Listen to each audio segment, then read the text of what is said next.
मैं माँ अमसुया हूँ। मैं जल्दी हूँ अपने पति को ध्यान लगाती हूँ। ठीक है मैं चली। बाबा कोई करे हमारो, बाबा कोई करे हमारो, कवनो माता तारा आ गयो जी।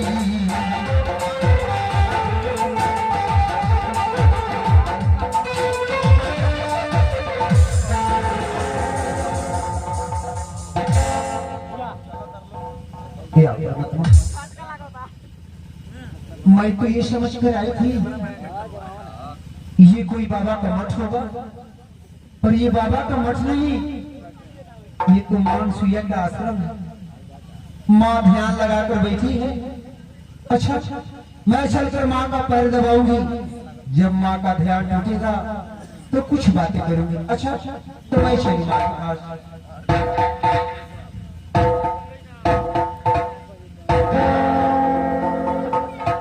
ये बेटी सुना, ये बेटी हमारो बचाने आके होना।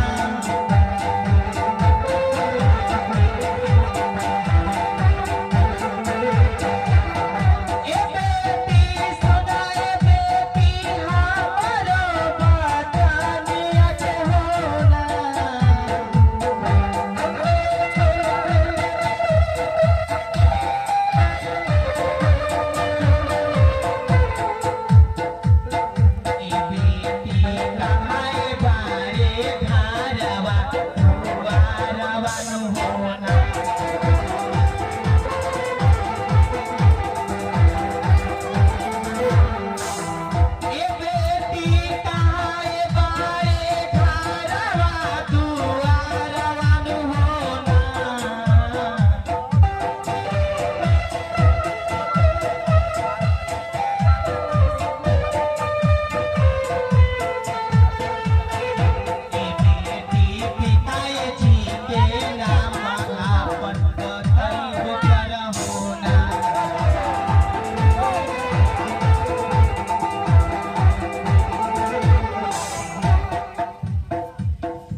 मेरी घर द्वार, मैं कहाँ का रहने वाली हूँ, मेरी पिताजी का नाम क्या है, सब कुछ बताऊंगी मैं।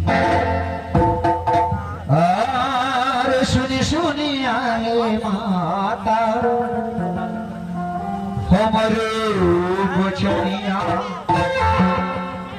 सुनी ना कहानिया हमारे।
अरे तबे देती विपत्ति सुनाई।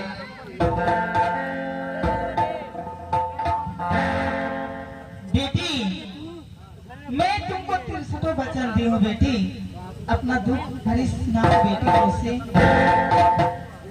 क्या आप अपना 63 वचन मुझे दी है भैया? माँ मैं आपसे यही कहूंगी और यही कहना चाहती हूँ भैया, मुझे